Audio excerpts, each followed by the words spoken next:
2 days later.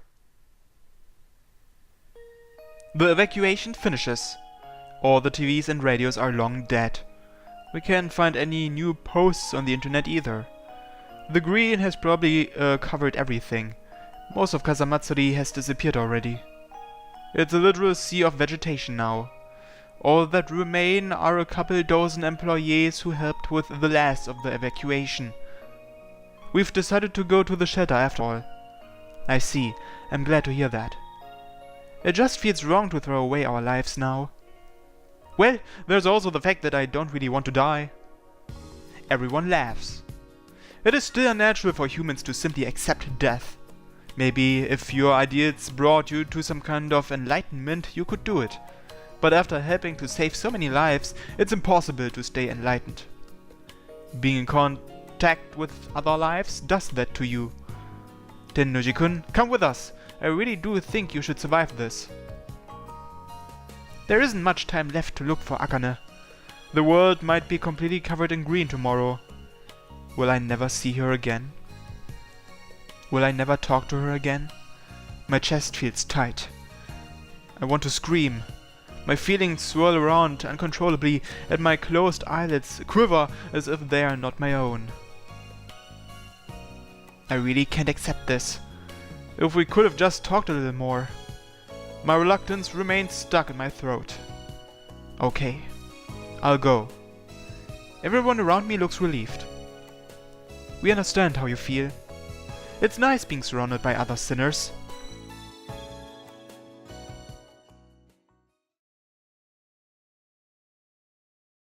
I'm so used to darkness that the light blinds me at first. I feel a little dizzy as my eyes adjust. Everyone's groaning. I can't hear the song. That proves we are not in the real world anymore. So this is the shelter. It looks very different from the last time I was here. It feels like a lower resolution version of the real Kasamatsuri city. I don't see anyone living in the buildings. It has the bleakness of a ghost town. Tons of people are walking around the streets, but it doesn't feel the same as a bustling city. It feels like a foreign land. Groups of people in shabby clothing fill the roads. Each group is attended to by a robed man holding a list. They seem to be assigning everyone housing. There's plenty of room to go around. The city is designed to support 500,000 residents. That's more than enough for all the refugees. We can even handle some future population growth. Everyone's a bit confused, but no one's causing trouble. There's a reception area next to each tunnel exit. They're giving everyone new ID cards. Every single refugee is required to report to them. We thank each other for all the hard work. There's a long, winding line in front of the desk. I'm not exactly eager to stand in line, so I decide to walk around a bit. Clearings and parks are filled with wounded people. A small number of men and women in white coats are running around. There's no power or state-of-the-art medicine here. So for the most part, they're just doing first aid. But not the same as usual. People who can survive aren't being forced to live longer than they should. We'll probably have slightly different medical ethics in this world. I look for Yoshino, but I can't find him. He should be here somewhere. In other areas, rice is being distributed to everyone who needs it. A series of cooking pots makes enough stew for thousands of people.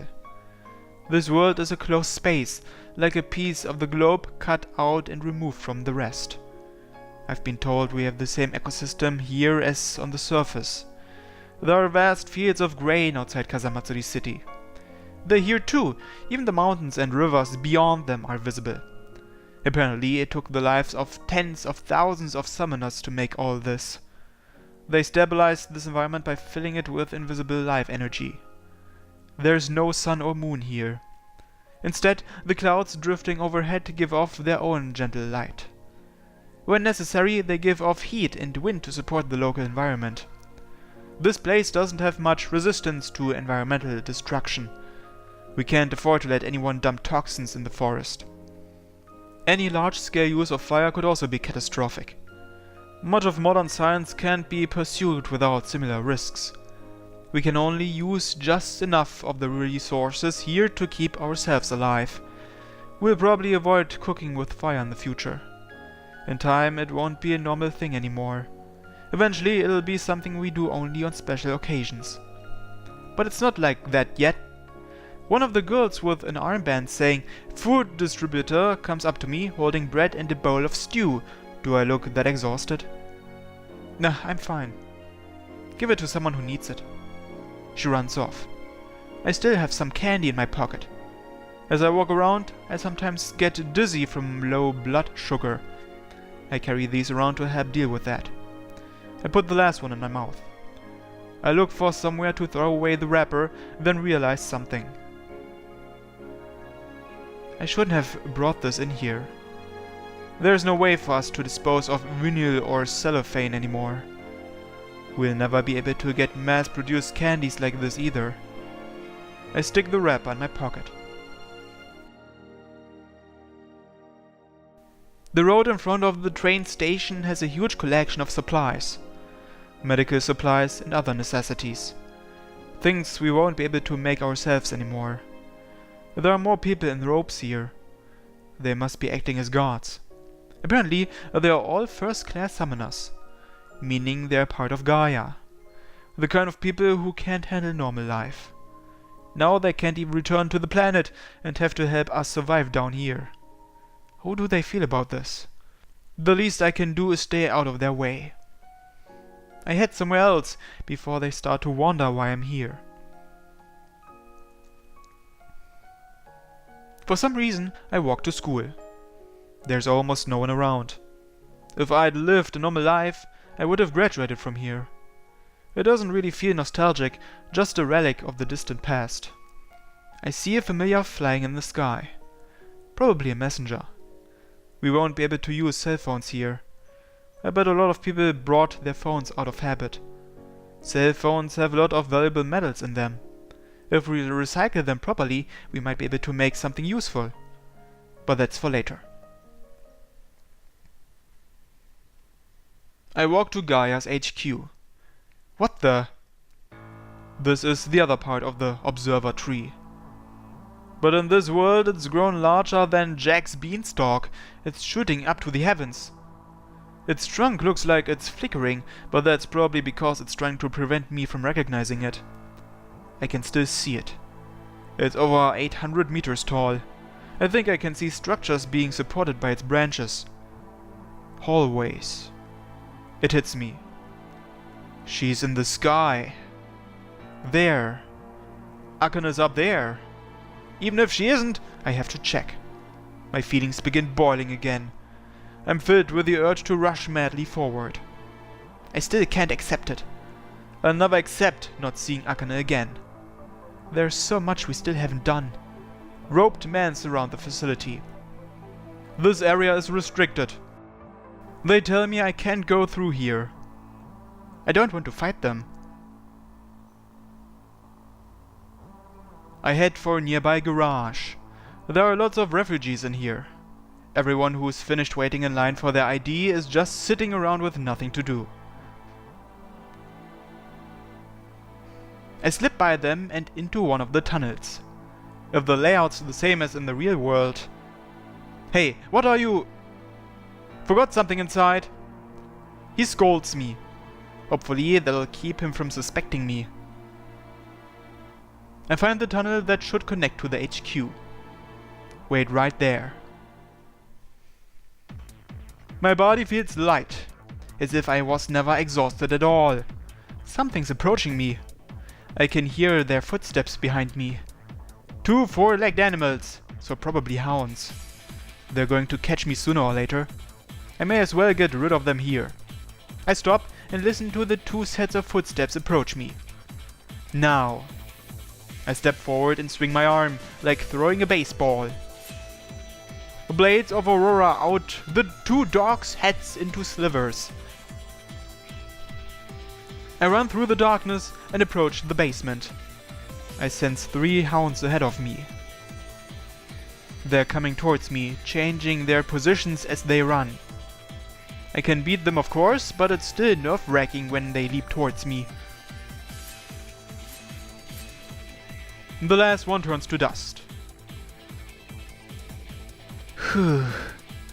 That took a little too long, but I don't sense any other familiars up ahead. I grab a ladder heading up. There we go. I slowly emerge into the first floor. There is no lighting.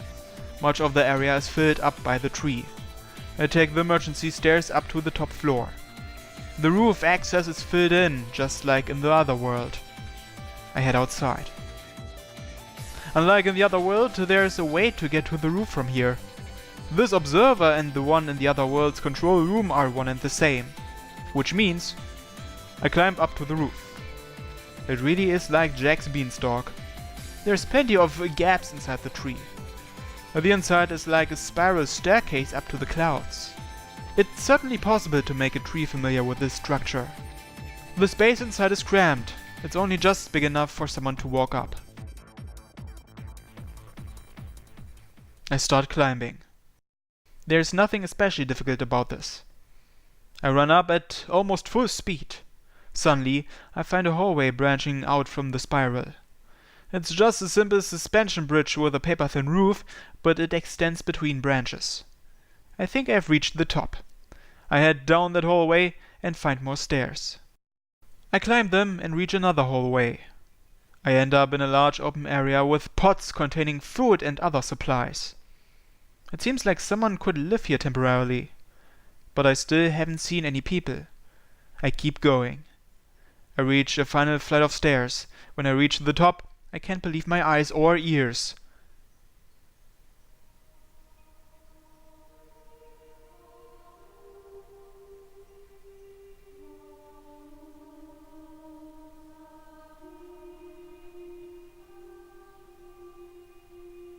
The song of destruction echoes through the sky, but this time I can hear people singing it too. This world again. The floor here is transparent, but I can see what's below us because of all the leaves and branches. However, I can see the distant horizon and the forest covering it. So where the hell am I? There wasn't anything in the real world to support a structure this high in the air. Maybe this is some weird property of the observer I don't understand. Anyway, this is definitely an airborne structure of a Gaia HQ.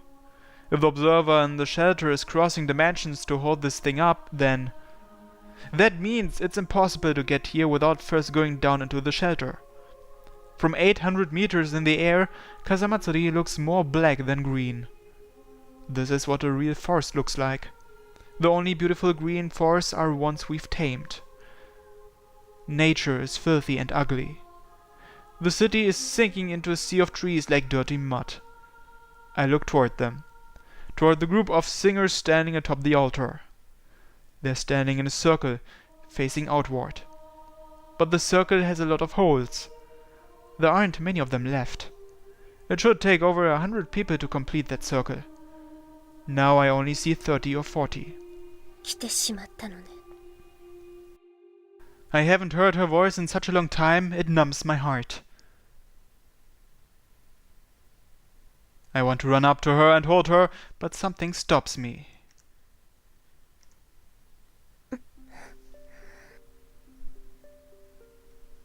Her grave expression. It feels like she'd reject me. Looks like it. You've killed a lot of people. Akane smiles bitterly. 今さらね。まさかそんなことを言いにわざわざ来たの。すべては無駄なことよ。この星はあと数時間で緑に没するのに。帰って。もうお前の力は必要ない。I don't think I can accept that. Akane shrugs. 考えれば考えるほど愚行に走る人間っているけど、お前がそうだったなんてね。納得できない小太郎は、じゃあここに何しに来たの？ The key's alive, right? Akane gestures with her jaw. There's a tree growing in the center of the circle. 形は変わってしまったけど、あれがそうよ。So it did survive that. What would happen if everyone stopped singing now? さあ、鍵も歌をやめるかもしれない。やめないかもしれない。やめたとしても救済は続くかもしれない。 But it might not. そうね。で、それを聞いてどうしたい？ I've been thinking about this for a long time, but... Akane-san, have you been waiting for me to stop you? なんですって。 She looks at me as if she can't understand what I said. Akane-san, did you ever really care about the future of the planet? ないものがこれだけのことをするわけないでしょう。 She spreads out her arms. 救済によって全ての命がリセットされれば進化はもう一度やり直せる。そしてより良いものが生まれてくる希望が生まれる。 I don't think that has any relevance to us humans. それは視野が狭いせいだわ。 I don't think it's good for any human to have the perspective of a god. I still don't get how you can deny all of humanity's right to exist. でも人は愚かだわ。放っておいても自滅することは明らかだった。 That's true. We never plan for the long term, we like destroying things, and I'm sure from the planet's point of view, we are nothing but trouble. But this is still cruel. I'm not trying to say people can change or anything idealistic like that. 救済は全ての魔物使いが潜在的に望むことなのよ。世界を変えてしまいたいという強い願いや鬱屈が魔物を生む。魔物を生み出せるということは人生に納得できていないということだから。現実を受け止められない者の多くが優れた魔物使いなのはそのためね。そういう意味では私も嘘偽りなく救済を望む一人よ。 I thought you were bad at controlling familiars. You weren't good enough to wish for salvation at least. 救済は聖女の務めでもある。 That was forced on you by others. 今ではもはや私のことよ。私は人間が嫌い。この世の中も。 But not enough to destroy it. 嫌いよ。 Do you hate me? どうして今そんなことを言うの？ Your sadness has nothing to do with what you've experienced. You know that as well as I do. It was forced on you, and you were kept under control so you couldn't run away from it. By the previous holy woman. Akane's expression is blank. But she's been suppressing her emotions for a long time, so she probably doesn't know what expression to make. It's hard to stop. You were never that cold-hearted. 何を？ So you could have asked me to stop you. We didn't realize it until after you destroyed the world. そうよ。もう引き返せない一線を私は越えてしまった。どんな議論も今となっては虚しいだけじゃない。なぜ来たの？ Well, I just wanted to... 穏やかに生きてほしかったのに。 Akane-san. それだけで満足して消えていけたのよ。それをどうしてこの後に及んでかき乱しに来るの？ Sorry, Akane-san. A glowing fluid drips from my wrist. Gravity pulls it down until it forms a blade. I came to pay you back for abandoning me. そう。私を殺すのね。それも構わないわ。お前にはその権利があるもの。 Not quite. I'll kill the key. Akane's eyes open wide. それでは救済が不完全になる恐れがある。 That's fine. もし鍵を殺しても救済は止まらないということだってあるわ。 That's fine too. This is just payback. She looks like she's about to cry, but she recovers in an instant. お前の考えよくわかったわ。 She snaps her fingers. Disciples gather behind her. Tsukuno-san is there. So is Tsuruhashi-san. I recognize all of them. I don't hate them at all. A huge circle glows between me and them. Space twists. So they are going to fight. An enormous silhouette rises out of the swirling darkness. An overbearing presence fills the area.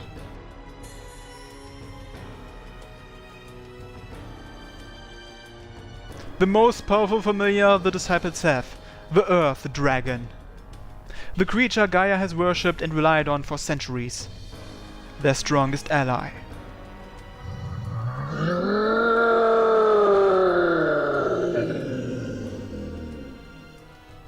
The dragon roars.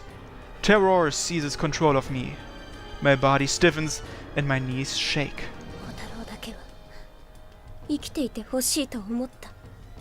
親もいない私にとってそれは初めての気持ちだったのに、フラムはこんな気持ちのまま消えていかないといけないなんて。 I finally get sick of listening to her, so I shout. Shut up! You're the one who left me, you coward! I was prepared to stay with you until the very end. I'm the one who should hate you.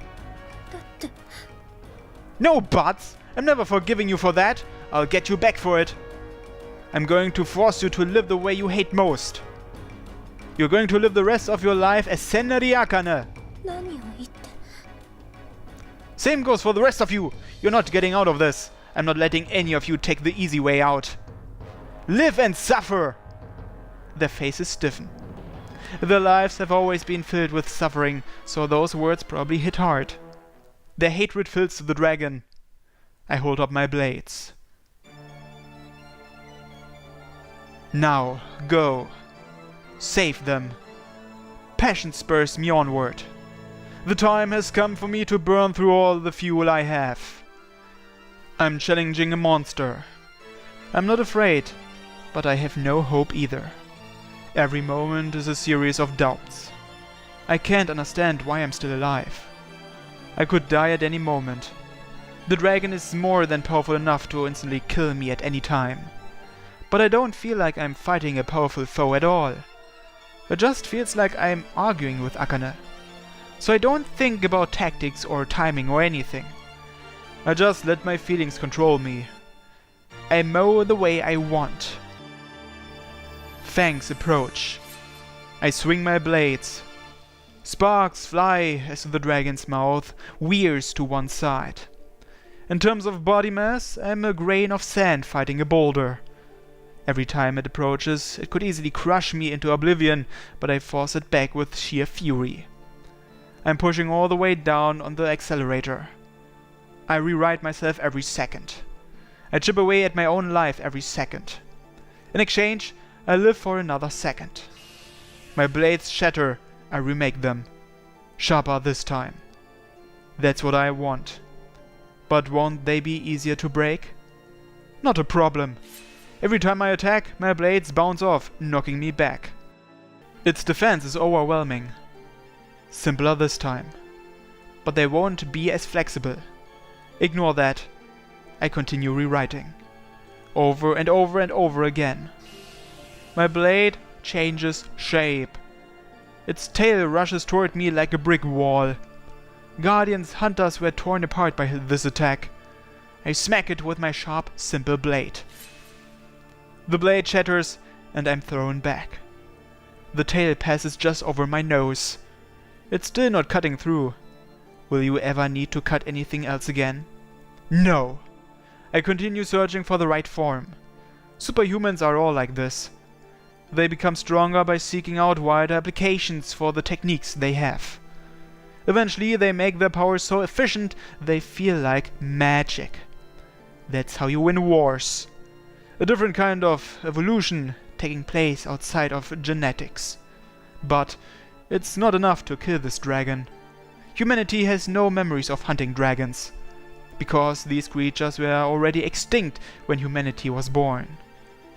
That's why this familiar remains invincible. So, that's what I want.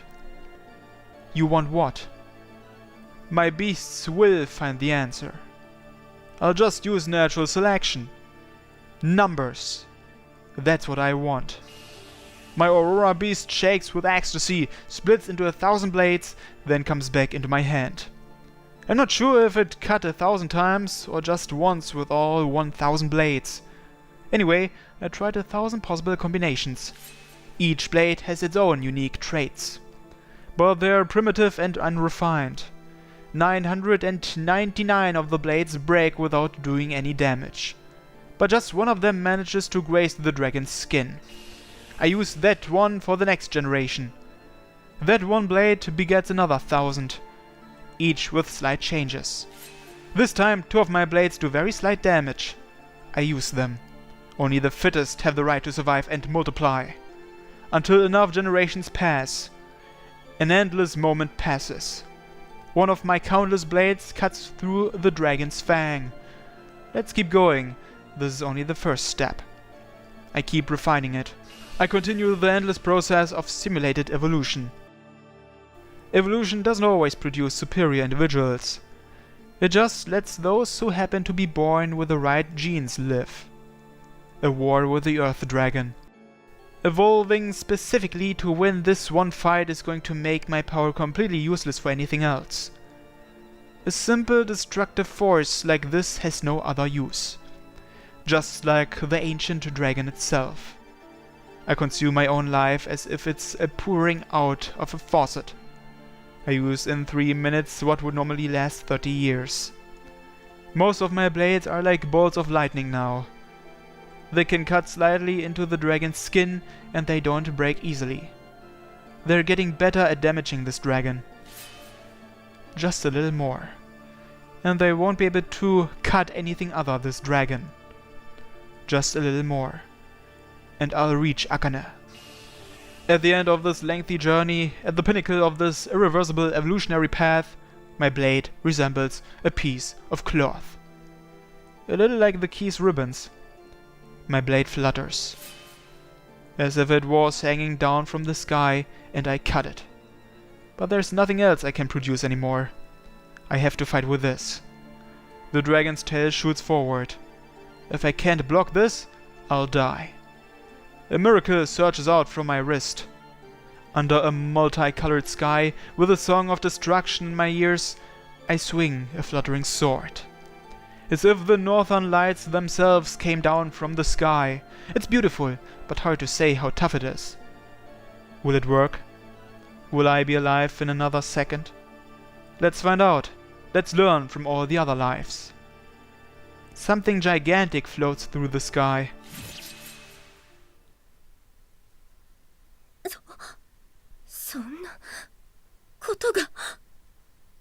Before I realize it, the Earth Dragon is lying on the ground. It slowly picks itself up and shakes its head.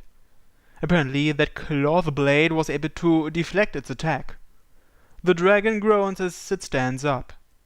Now the fight really begins.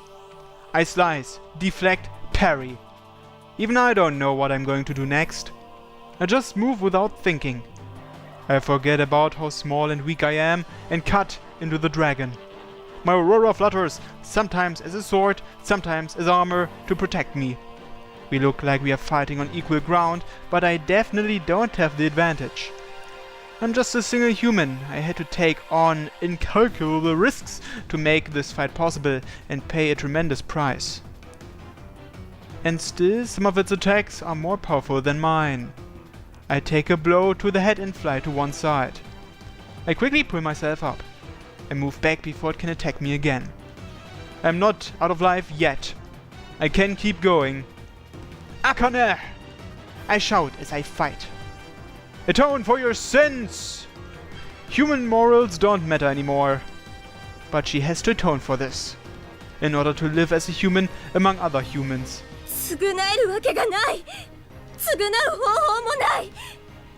Do it anyway! It's not childish.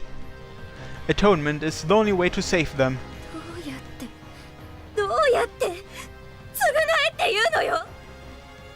She wails as if praying. The next attack shatters my aurora armor.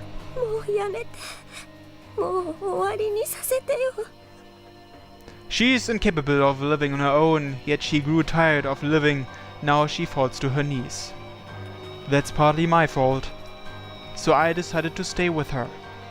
It doesn't matter if your atonement ever ends. Akane looks up with a tear-soaked face. The dragon's body plows through my unprotected left hand, pulverizing it. It's not bleeding, but the joints are completely broken. My fingers are pointing in weird directions, like broken branches. I'll never be able to fully use this hand again. But... Da! Aurora gushes out without limit. It carves a deep gash in the dragon's shoulder. But that's not what I'm aiming for. It continues extending until it cuts the key in half. Cracks form all along the key's body, and it splits apart like bamboo. Then turns to dust. Is that it? I destroyed the key, but not the dragon. I have no regrets. Well, I did what I could. The enemy's strong, and I am weak. That's all there is to it. I wish I could have done more, but life is always like that. I fall to my knees. There is no time to evade anymore. I close my eyes. The dragon's jaw is right in front of me. This time it will crush my skull and end everything. When I open my eyes, the dragon's vanished without a trace. Akane lies on the floor, sobbing. I pull myself up to the altar. My body feels heavy with exhaustion. I try to walk toward Akane, then I notice. All the disciples have fallen. Tsukuno-san! She's still breathing. I pick her up. You win. If Shimaku was here, it would have been different. But something tells me you would still have won. You must have had a lot of misfortune in your life. She smiles with her last breath. I look at Tsuruhashi-san. She's dead too. Her cheeks look charred and wasted away as if she was diseased. Controlling the Earth Dragon sucked the life out of them. I won the battle but lost the war. This is weird. I won, but I don't feel happy at all. No joy, no sense of accomplishment. Instead, tears. Damn it. But there's still work to do, the hardest part of all. Akane-san. お前が勝ったんだから、もう気は済んだでしょ。放っておいて、このまま行かせて。I can't do that. You have to atone. どうやって不可能なことを軽々しく言うものではないわ。Akane-san, you atone for human sins by being with other humans. And it doesn't matter if you can ever finish. It's fine if you live out the rest of your life before you finish. Akane looks up at me. まさか。Yes, I do. I'm going to take you to the other side. Then I'm going to explain what she did. I'm going to make her confess. They'll lash out at her for what she did. They'll probably throw stones and spit at her. They'll hate and drive her away. 殺されるだけよ。だったら、ここで星の糧になって死にたい。I won't let them execute you. They're not going to go that far. You're going to have to endure being called a sinner until you die, but please live. That's my payback. Her pupils quiver. 嫌よ。そんなの、耐えられない。She's like a frightened child. 殺したのよ。たくさん殺したのよ。何世代もの間、殺し続けてきたのよ。And they've all returned to the planet now, so you won't get to do that again. Sins only exists when you're in society, Akane-san. I wanted to take all of you back to the shelter, but... 嫌よ。私、戻らないわ。だって無理だもの。なら、I'll drag you there by force. 舌を噛んででも。Can you do that? She goes limp in my arms. Of course, atonement is hard. But it might save you. Do it if you can. Even if your sins are too big to ever make up for. You should still find relief in atoning. Because as long as you're alive, you will never be able to feel happy from the bottom of your heart. やだ。怖い。 She clings to me madly. I hold her too, so our heart won't fall apart. I'll stay with you. As an observer. Maybe as an accomplice. I'll keep watch over her. Let's go apologize to everyone. Akane nods slightly as she shakes in my arms.